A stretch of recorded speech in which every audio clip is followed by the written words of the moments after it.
Yəqin ki, həyatınızda ən azı bir dəfə Monopoly oyununu oynamısınız.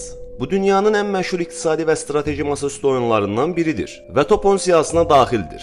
Amma heç düşünmüsünüzmü? Bu oyunun siması kimdir? Tanış olun, bu Monopoly oyununun maskotu zəngin dayı Pennybacks'tir. Onun obrazı real bir insandan ilham alaraq yaradılmışdır. Bu insan John Pierre Port Morgan'dır veya sadəcə J.P. Morgan. Bəs kimdir bu Morgan? Bir bankçıdır yoxsa dünya iqtisadiyyatını idarə edən kölgə figur? Həqiqətən Titanic'i o mu batırıb? Adını eşitmişik, ancaq şəklini belə görməmişik. Bəs bu qədər gücü o necə əldə etdi? Bütün dünya böhran içində olanda o milyonlar qazanırdı. Nəyi fərqli edirdi? Bugün bunlar haqqında danışacağıq.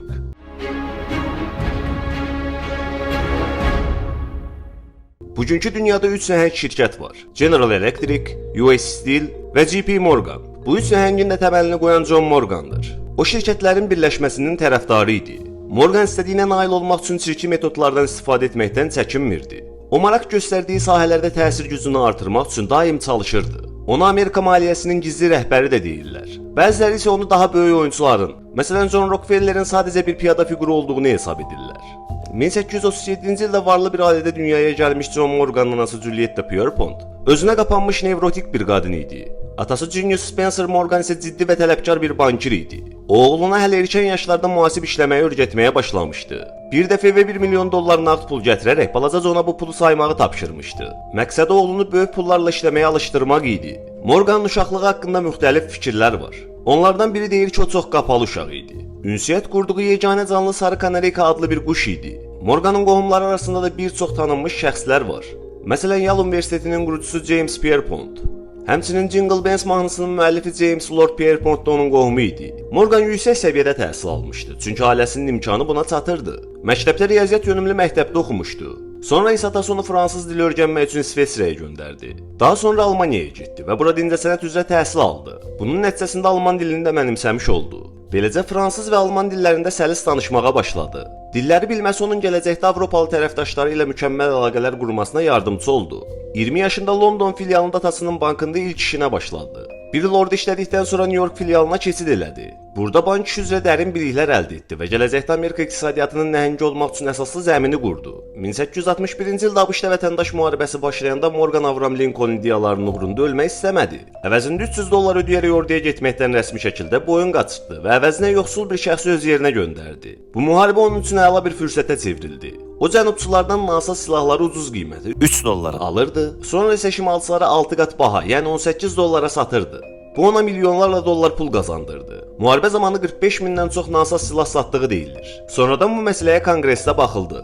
Lakin Morgan ailəsinin hökumətdəki əlaqələri onu cəzadan xilas etdi. 1878-ci ildə Morgan böyük ixtiraçı Thomas Edison'la tanış oldu. Onlar bir neçə başqa maliyyəçi ilə birlikdə Edison Electric adlı şirkəti qurdular.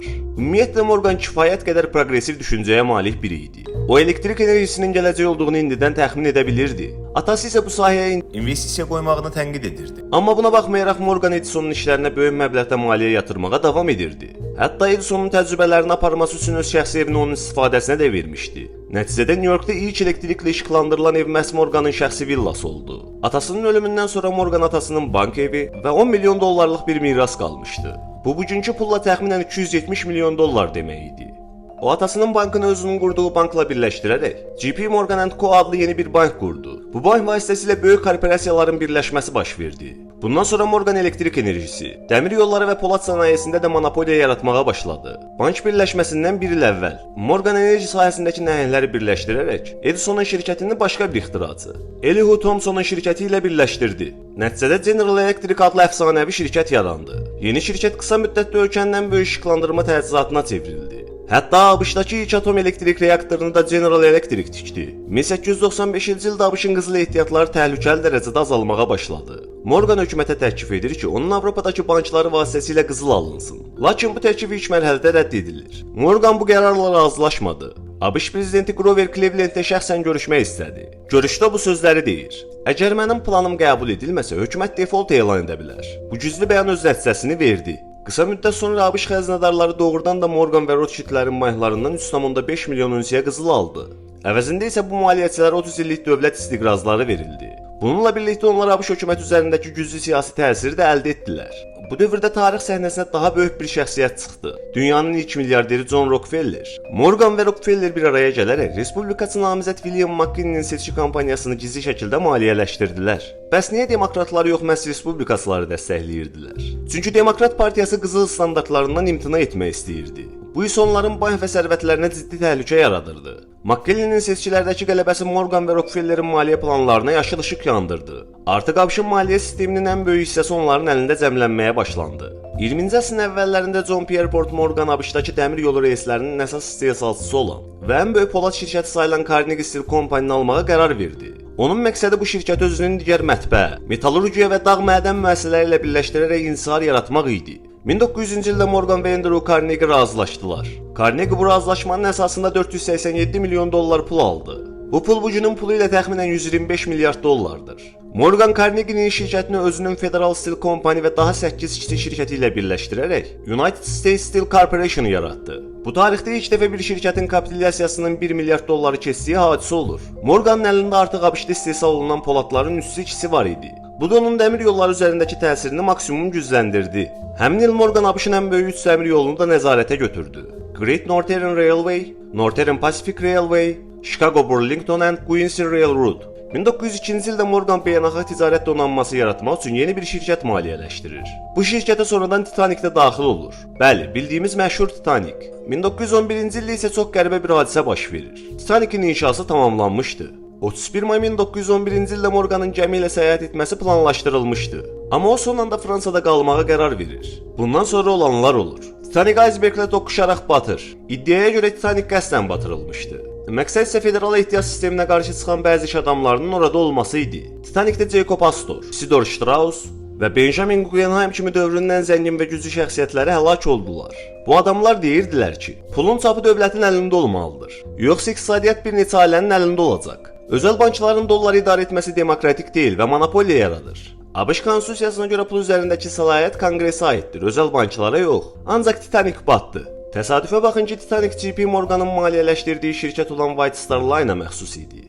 1907-ci ilin oktyabrında Wall Street-də maliyyə böhranı baş verir. Bütün hadisə August Hines və Charles Morse adlı şəxslərlə başlayır. Onlar United Copper Company adlı şirkəti manipulyasiya edib qiymətləri süni şəkildə qaldırmaq və sonra bunu baha satmaq istəyirdilər. 14 oktyabrda bu planı həyata keçirməyə başlayırlar. 2 gün sonra şirkətin səhmləri 50% bahalaşır. Lakin eyni gün qiymətləri 6 dəfə enir. August Hines dərhal maliyyə çöküşünü elan edir. Lakin bu artıq gec idi. Banklar depozitlərini geri ala bilmirdilər. 20 oktyabrda Hines və Morse maliyyə fəaliyyəti qadağan edilir. United Copper Company-nin ən böyük səhmdarı olan Knickerbocker Trust Company yardım üçün JP Morgan'a müraciət edir. Morgan bu vaxt Electric Western Union və Amerikan Telefon Teleqraf kimi böyük şirkətlərin sahibi idi. O bu məsələyə əl ataraq 1895-ci ildəki böhranı uğurla həll etmiş bir şəxs kimi şöhrətini daha da artırdı. Ancaq bu yaxşılıq təbii ki, havayı edilməmişdi. Morgan və onun ətrafı böhranı fürsətə çevirdilər. Onlar bu hadisəni hökuməti inandırmaq üçün ideal adətə çevirdilər. Bank sistemi özəl şəxslər tərəfindən mərkəzləşdirilməlidir ideyasını irəli sürdülər. Morgan və Rockefeller uzun müddətdir ki, federal ehtiyat sistemi ideyasının lobbisini aparırdılar. 1907-ci il panikası onların əllərinə düşən bir şans oldu.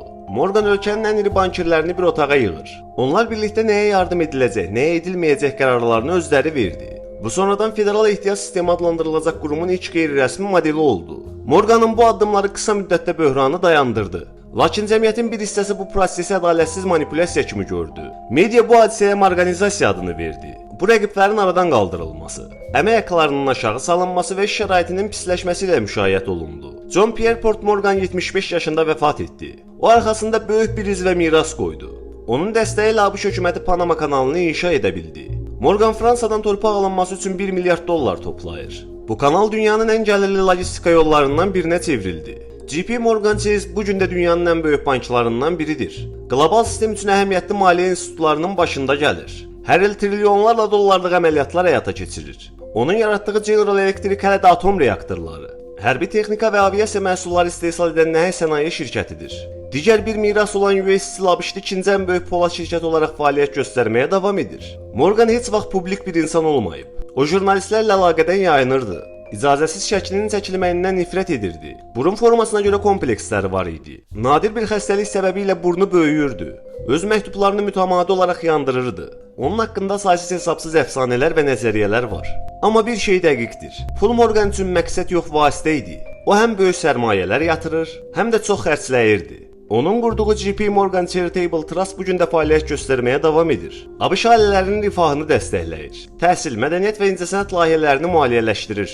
Qısası dostlar, JP Morganın təsiri təkcə bank sektorunda deyil, həm də cəmiyyətin rifahında, dövlətin siyasətində və qlobal iqtisadi strukturlarda bu gün də hiss olunmağa davam edir. Bəs siz JP Morganla bağlı nə düşünürsünüz? Rəylərdə bizlə bölüşməyi unutmayın. Video sona çatdı dostlar. Belə videoların davamı üçün videonu bəyənməyi və kanala abunə olmağı unutmayın.